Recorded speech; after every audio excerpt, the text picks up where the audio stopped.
और उसकी दशा और दिशा और आगे मजबूती से समाज में बढ़े, इसके लिए बहुत ही कारगर कदम उठाए हैं।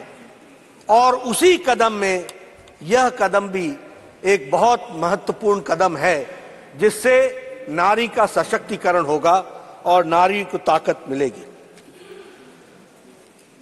शब्दों के बारे में कई लोगों का अपना अपना वक्तव्य हो सकता है, लेकिन नारी शक्ति वंदन विधेयक,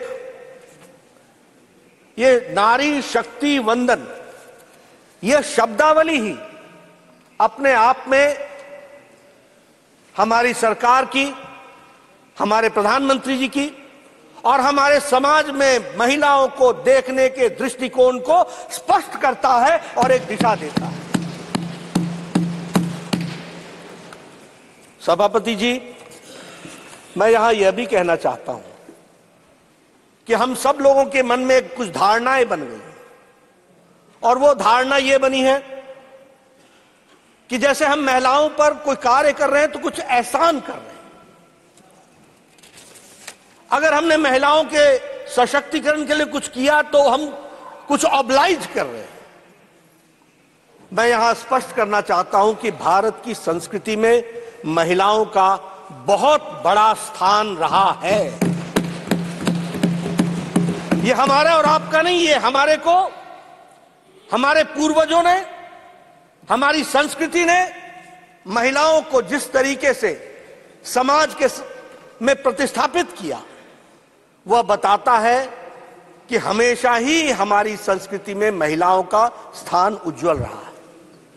इसलिए वो पिछड़े हैं, वो असहाय हैं, वो अबला नारी, ये शब्दावली हमारी नहीं रही है। और हमने नारी को शक्ति के रूप में देखा, देवी के रूप में देखा और समाज को दृष्टि देने वाली। और इसीलिए प्रधानमंत्री जी जब कहते हैं विमेन एम्पावरमेंट, तो वो हमेशा विमेन लेड डेवलपमेंट की बात करते हैं।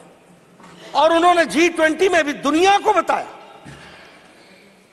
that it is not only women empowerment, it is a women led development. यह भारत की सोच को प्रतिपादित करते हुए दुनिया के सामने रखने का काम हमारे प्रधानमंत्री मोदी जी ने G20 के माध्यम से भी किया है। मैं जब भारतीय संस्कृति की बात करता हूं तो भारतीय संस्कृति में नारी का स्थान अगर हम देखें तो आर्थिक स्वायत्तता में हमेशा उसका स्थान रहा। उसके सामाजिक जीवन में आर्थिक स्वायत्तता रही। अध्यात्म से लेकर अध्यापन तक नारी का विशेष योगदान रहा है। और अगर हम हड़प्पन काल की भी बात करें तो वो जो कांस्य की मूर्ति डांसिंग गर्ल है, वह बताता है कि हमारे समाज में महिलाओं को कितनी स्वतंत्रता थी और कितना इंडिपेंडेंस था, यह भी उसमें से दर्शाता है। यह दीगर बात है कि कुछ हमारे, जब हम गुलामी के काल से गुजरे, मेडिवल पीरियड से गुजरे, तो उस समय पर्दा सिस्टम से लेकर के महिलाओं का जरूर कुछ जो उत्थान का स्थान था उसमें कमी आई, लेकिन भारतीय संस्कृति में उसे हमेशा ऊर्जा का स्थान दिया गया, देवी का स्थान दिया गया, शक्ति के रूप में देखा गया।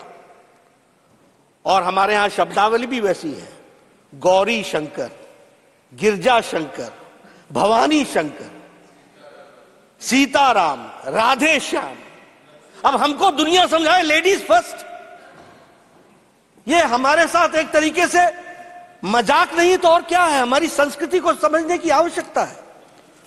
और वैदिक काल में भी विदुषियों की कोई कमी नहीं थी।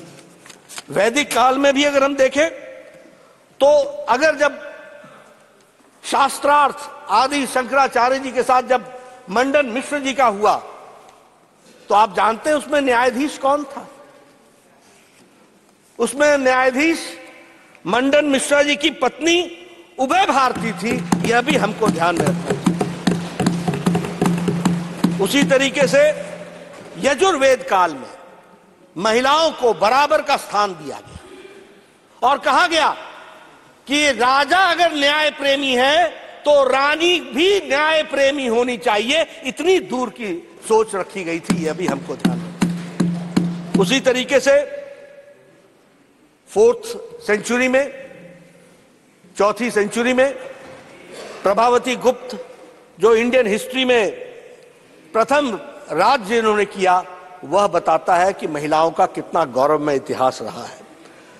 रानी जीजाबाई, जो मराठा रानी के रूप में जानी गई, उनका जो गाइडेंस थी, उनका जो डायरेक्शन था, उसने छत्रपति शिवाजी को हिंदवी स्वराज्य बनाने के लिए प्रेरित किया, यह भी हमको ध्यान में रखना चाहिए।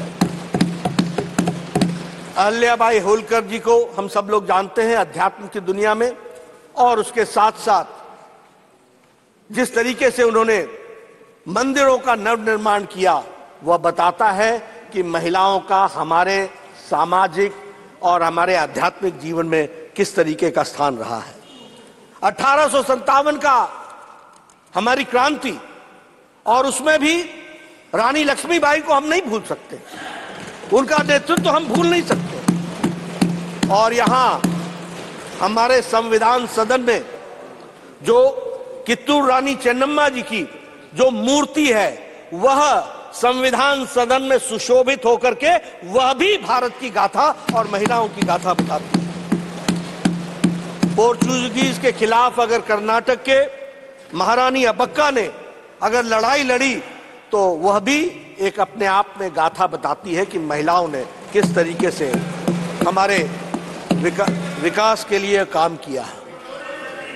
मैं ये भी बोलना चाहूंगा कि मॉडर्न टाइम्स में भी, आज के युग में भी अगर हम देखें, 21वीं शती जो है वो महिलाओं की शती है। 21वीं शताब्दी जो है वह महिलाओं की शताब्दी है। और फिर चाहे ज्ञान हो, चाहे विज्ञान हो, चाहे मिलिट्री एजुकेशन हो, चाहे सैन्य सुरक्षा हो, चाहे अर्थ जगत हो, हमें खुशी है कि आज हमारी भारत की महिलाएं अपने आप को लीडिंग रोल में लेकर के आई हैं, और उन्होंने अपने आप को प्रतिस्थापित किया है और सम्मानित स्थान पर लेकर के आई हैं। It is not only the presence but it is the position, वह सम्मानित स्थान जो उनको मिला है, जो उन्होंने हासिल किया है, यह बताता है कि भारतीय नारी किस तरीके से उन्होंने अपना योगदान किया है। आज सॉफ्टवेयर की दुनिया में 21% हमारी महिलाएं हैं जो लीडिंग रोल में हैं। आज हम अगर इसरो की बात करें, जिसके बारे में कल परसों जयराम रमेश जी चर्चा कर रहे थे, उसमें अगर हम साइंटिस्ट देखें तो फिर चाहे मार्स मिशन हो, चाहे चंद्रयान हो, चाहे आदित्य L1 हो, इन सब में महिला साइंटिस्ट का बहुत बड़ा योगदान है। इसको भी हमको ध्यान रखना। और अगर हम कहें तो सरकार की सत्ता में भी आजाद भारत में 12 मुख्यमंत्री महिलाएं बन चुकी हैं इस आजाद भारत में, इसको भी हमको ध्यान रखना है।